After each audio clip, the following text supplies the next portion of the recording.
From the Gert Boyle Studio, it's OPB Politics Now for Thursday, June 5th. We are only a few weeks away from the end of the 2025 legislative session, and we figured it wouldn't hurt to give you an overview of where things stand in Salem. After all, state lawmakers' to-do list was pretty long. We have crumbling roads and bridges, the looming threat of wildfires, and the housing crisis persists. So, what are state lawmakers doing to help us all out? We will discuss. Welcome to the podcast. I'm OPB politics reporter Lauren Dake.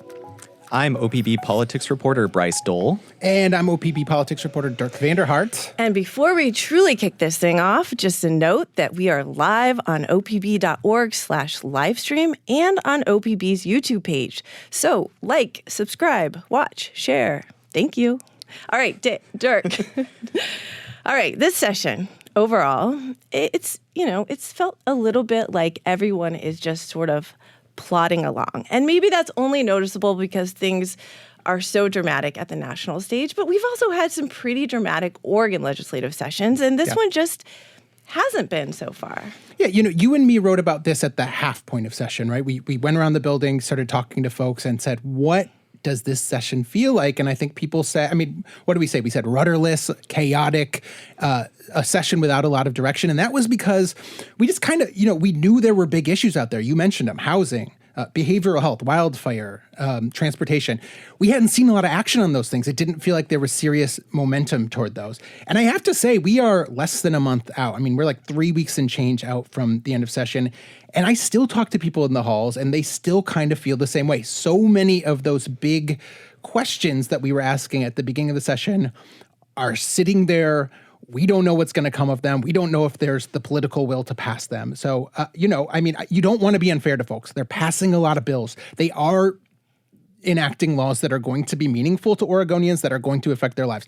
We don't want to minimize that. But when it comes to those kind of big ticket items, we just haven't seen that much action.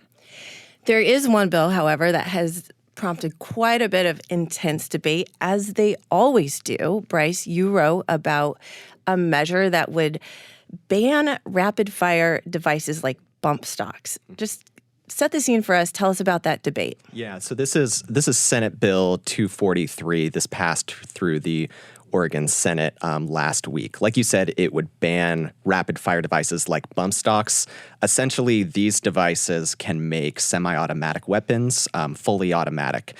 This bill would also allow local governments to pass policies around like where people can carry concealed weapons and in what public buildings, those like where public meetings happen. Again, this bill came up on the Senate floor last week. There was this really lengthy and contentious debate that centered around, the classic gun control debate that you hear around the country right now and around how best to prevent mass shootings. Democrats and those gun reform advocates who have been backing this bill argued that there's just not really a reason for people to have bump stocks in the first place, and that they're designed for a single purpose, and that is to kill people. They argued that, keeping them out of the hands of folks could prevent mass shootings like the one that happened in Las Vegas a couple years ago when a gunman opened fire and killed a lot of people and injured hundreds more. So that's one thing. As for the rule around public buildings, they said that local governments should just be able to decide what's best for them around concealed carry rules, and that enforcing public safety in those public buildings, it should fall to police, not people with concealed weapons. So that was Democrats' side of things. Right, and Democrats have a supermajority in both chambers, so they don't necessarily need Republican votes. But where were the Republicans on this debate? Yeah, obviously Republicans took serious issue with those arguments, just like the gun rights advocates around the state who have been saying that these policies are just among the policies that have incrementally infringed upon people's Second Amendment rights that Democrats have been passing over the years. They argued also that this bill just won't keep guns out of the hands of criminals, and that it doesn't address the mental health issues that are often, some of the core problems around gun violence tragedies, shootings, and suicides, which are actually the leading cause of firearm fatalities in Oregon right now.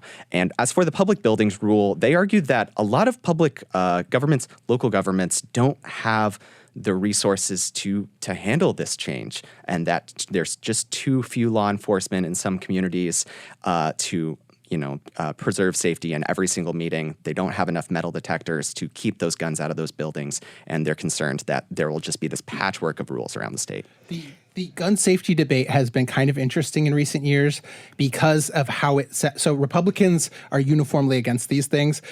Gun rights folks, or at least some of them, the Oregon Firearms Federation, would say they are not doing enough by not walking out. And so it was interesting to see when 243 passed the Senate, the OFF put out a story or a news release or whatever that said, Oregon Republicans pass major gun control bill. They firmly blame Republicans for passing these things at this point. It's very interesting the way this is shaken out. And I remember that Senator Bonham also said on the Senate floor that he'd been getting messages from people urging him to walk out as well. Right. Always happens. So familiar line falls along party lines, familiar debate. Kind of a newer debate that I find really interesting, though, Dirk, is a bill that you wrote about earlier this week. Kind of a talker. If it passed, it would make Oregon the first state in the nation to grant unemployment checks to public employees who go on strike. Right. That is a really big deal. That's so interesting. I mean, we have seen some really big strikes in recent years with Portland Public Schools and the Providence nurses. I mean, we know the unions are backing this. Yeah. Unions are powerful. Yeah. No, this is, unquestionably one of the most contentious bills we've seen this session. It's Senate Bill 916, and you're right. So what it does is ensures that any worker who's on strike, public, private, is eligible for unemployment benefits if they've been striking for more than 2 weeks. What's interesting about this is there are 3 other states that have this kind of law. One is Washington, which just passed it, but none of those 3 allow, under law, protect their public workers from striking. So Oregon is one where, you're right, we have seen public school teachers strike again and again. We have seen a number of other threatened strikes. We do allow public workers to strike. And so it's kind of uncharted territory here. And what we've seen is a couple arguments. The unions say, workers need a more even playing field. In the case of some strikes, they say, big corporations are just able to wait people out until their bank accounts are depleted. They need to crowdfund. They need to borrow money just to pay their bills. That's not fair. The line is they're being starved into a good contract. But the people against this say, look, this is not what our unemployment fund is for. You risk depleting it if all of a sudden strikes become so prevalent and so long because people now have this stability. They worry that the folks that pay into that fund are going to see increased taxes because the fund has more pressure on it.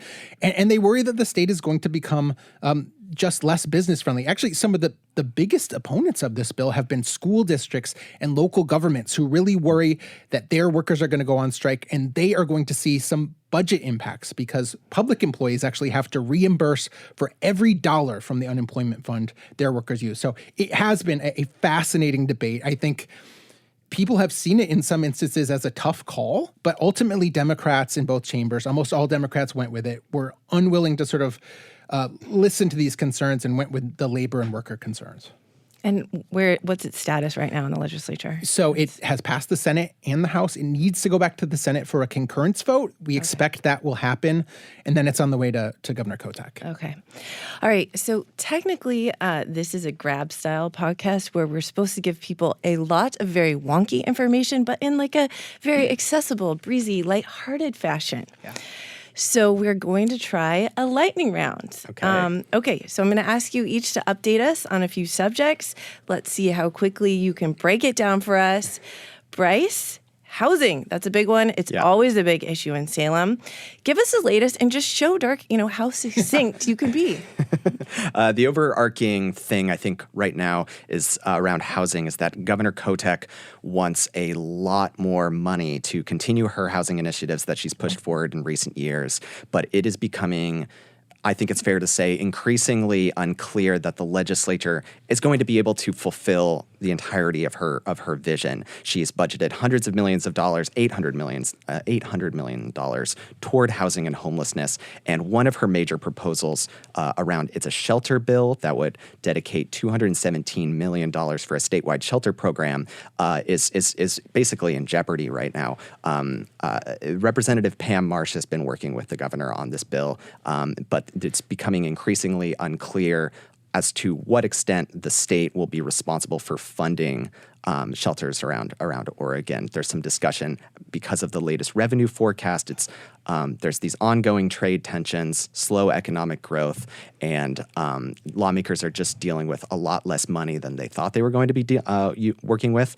And so it'll be really interesting to see, as for the shelter bill, like if it will be $217 million or a lot less that the state starts funneling towards shelters around Oregon. And do you have a sense of what this might mean for the current existing shelter system? Yeah, so I've been talking to housing advocates about this, and they fear that if the state were to, I guess, downsize the level of funding towards shelters, that this could result in a lot more people winding up out on the street, that shelters might have to close. They basically make the argument that local governments don't have the funding right now to step in and pick up the costs if the state were to pull back. A lot of local governments have been dealing with budget gaps this year. So the interesting question is, in the next month, what will Governor Kotek's housing proposal, like what will the legislature be able to do about it exactly? Okay, Dirk, he gave you some room to work with. Yep. All right, and you've been doing this a while. So I'm going to hit you with two pretty hard ones. But first, civil commitment. That is an issue that's been an issue Big time, with a lot of emotion swirling around it for a very long time. But right. We have talked about on this podcast, there was some momentum. Is that still there? Miraculously, right. After years of sort of fights over this, there seemed to be a movement. So civil commitment is when people are in crisis, the state can sort of take them into its care, force treatment on them for their own good, essentially. And there has been an argument for years now that the state's laws are way too restrictive. It makes it really hard to get people into care when they won't accept it and they are in very, very serious crisis. You're right. Earlier this year in the House, a bunch of stakeholders came together, found agreement on how we might change the laws, lower that barrier a little bit. This is one, though, that's kind of like the shelter issue Bryce is talking about. It is sitting in Ways and Means because there is agreement that if you're going to lower this threshold, there needs to be resources to expand the services. If you're putting more people in the care, there need to be the resources to care for those people, right? I think the governor has like a $90 million ask for that. But like he says, we are in a very tight budget. We don't know where lawmakers are going to come down on spending priorities. And so we don't know where this bill sits. It's in the budget committee. Is it going to move? I think if it doesn't, it feels like a wasted opportunity from all this really goodwill negotiating, but we just don't know at this point. Okay, thank you. Second one, we are hearing from a lot of weather forecasters that it's going to be a very hot, dry summer. Yeah. There's like this looming sense of dread that we're going to have a bad wildfire season. Yeah. I seem to remember that last summer, the state could not pay the people who helped us fight those fires. Indeed. What is happening now? Yeah. We talked about this, I think, a couple times on the podcast. This is another one of those big ones, big question marks going into the session because last December, lawmakers went into special session to pay our wildfire bills.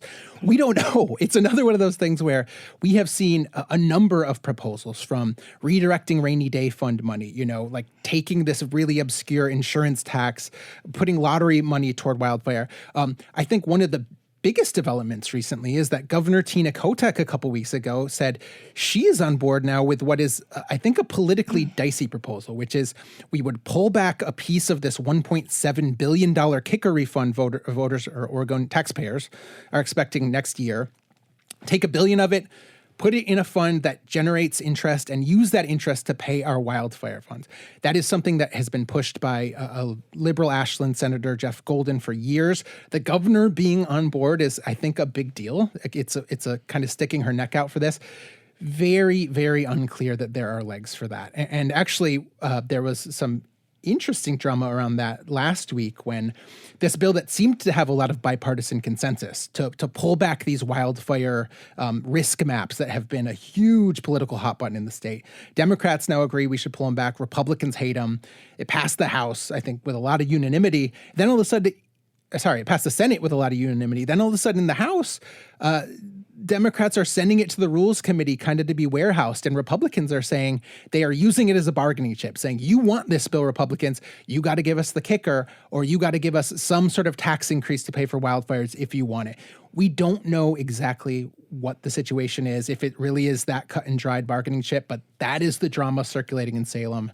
It'll be fascinating to see if anything happens. We are at that point in session where people are looking for leverage wherever they can get it. Yes, yeah. Absolutely. All right. No, I wanted to ask you. So not just us. Me. Okay. You have covered a number of interesting bills as well. I mean, I'm thinking of two. But first, foster care, something you have covered a lot over the time. There's a big bill this session, I think another contentious one. Where does it say? It is. It's contentious. You have really interesting people on both sides of it. So basically, the goal of the bill is to create more suitable placement for kids placed in foster care, right? That's been an issue for a long time. This measure does it by trying to ease regulations and change definitions around abuse and restraint. It also allows the state to send kids placed in foster care out of state again. And they tried that again. Yeah. They tried that in 2019. It was very unsuccessful. A lot of kids got hurt. Then they decided to stop that practice. So this would allow them to do that again.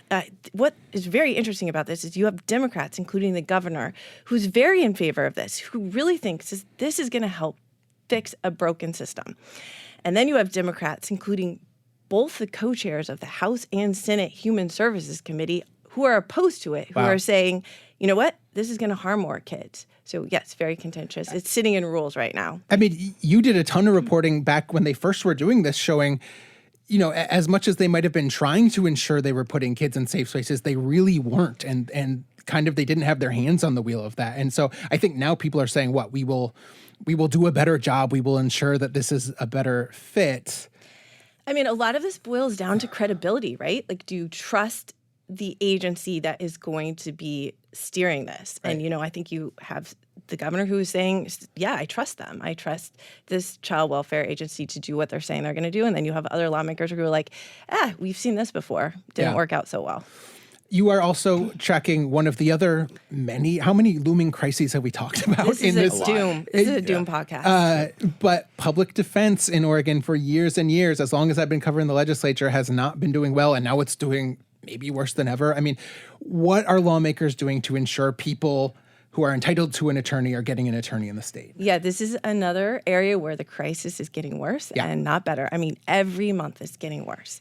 There are more people, I think there are currently like 4,400 people who do not have an attorney who should have an attorney, right? The Constitution, both the United States and the Oregon Constitution, says that you should have an attorney even if you cannot afford an attorney. So just this week, the new head of the state's public defense system unveiled this big plan. He has a lot of steps. One of those steps is seemingly pretty obvious fix, like let's hire more lawyers to take on more cases. Yeah. To do that, you've got to be able to pay them. And that's where the legislature will come in this session.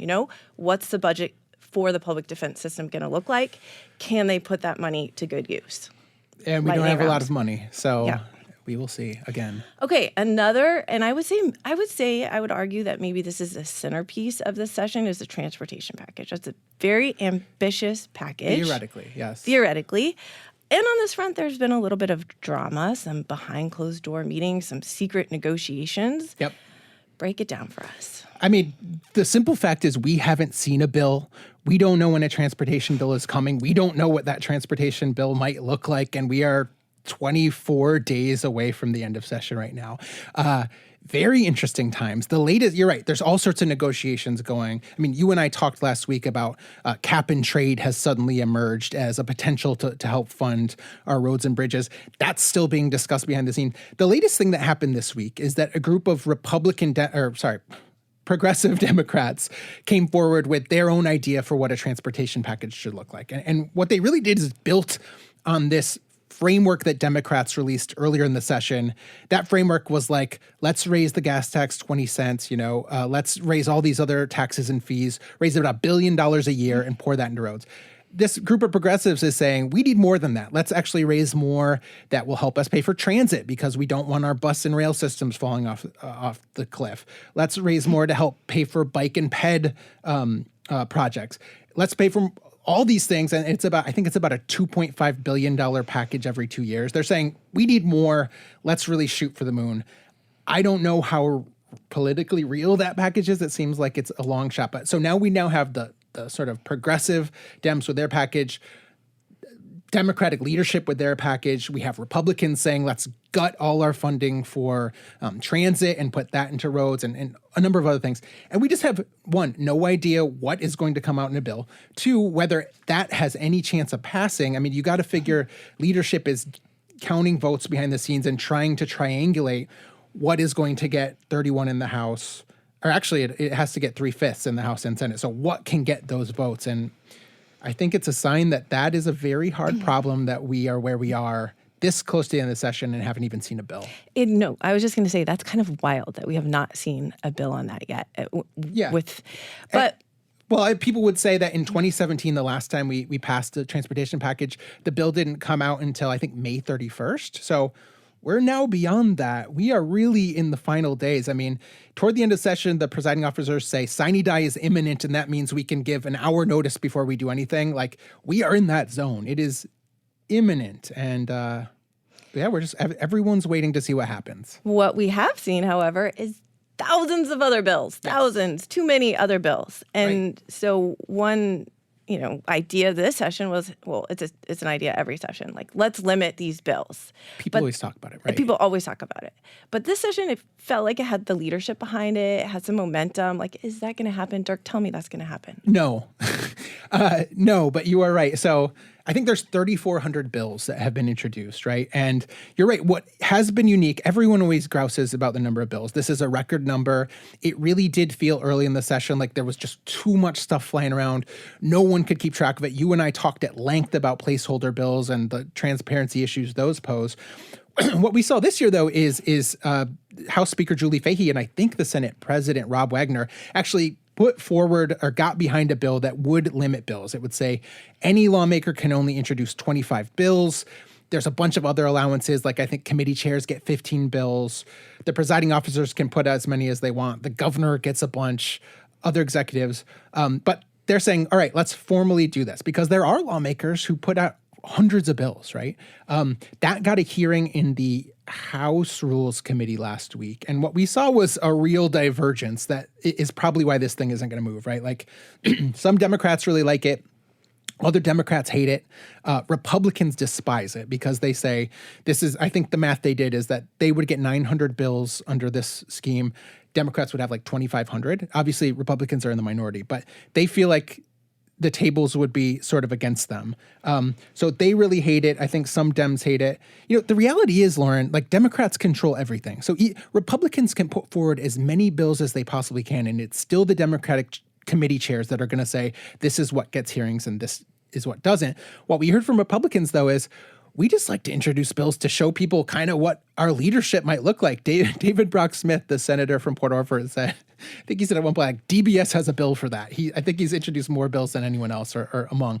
And yeah, he puts forward bills that show what a world would look like if David Brock Smith was king. They never, a lot of them don't go anywhere. And I guess lawmakers see value in that. So anyway, I do not expect this to move. Okay. It's not the type of thing that even has to have legislation to change. Like lawmakers could agree to do this with their own rules.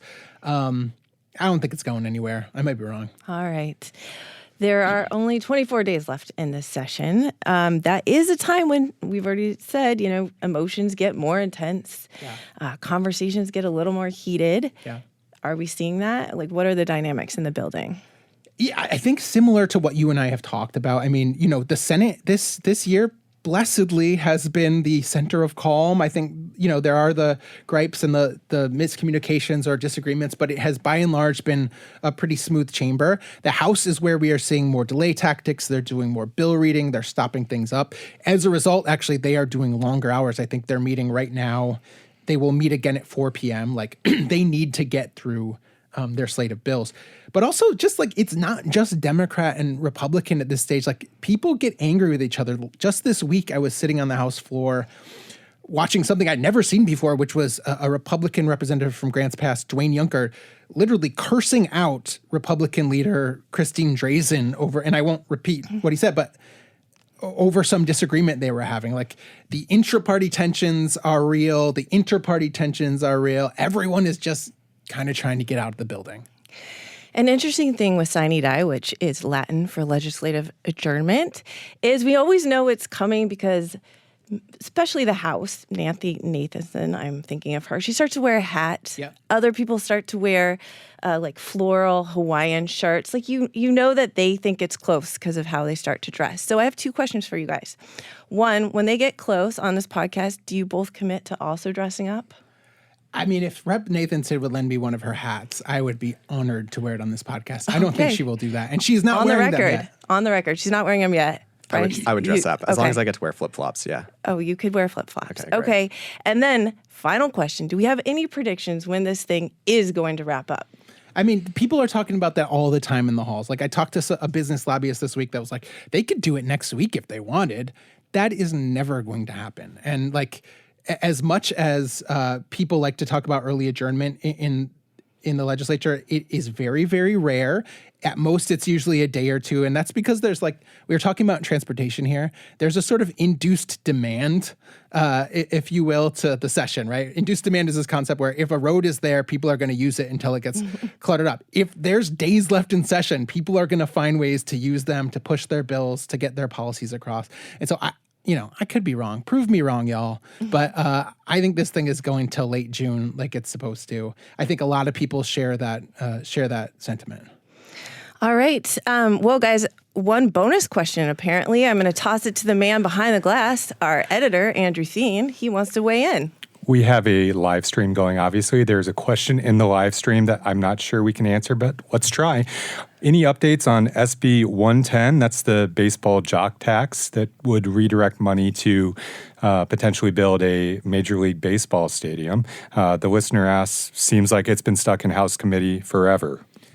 Yes, this thing sailed through the Senate on a wave of good feeling. Everyone thought, this is a common sense step we can take to sort of help Portland. And the thinking behind this is if we were to somehow get an MLB team in Portland, we could sort of cordon off all the income taxes from that team into a special fund that helped pay for a stadium. People loved it in the Senate. It is sitting, I believe, in House Revenue, which held an informational hearing on it last week.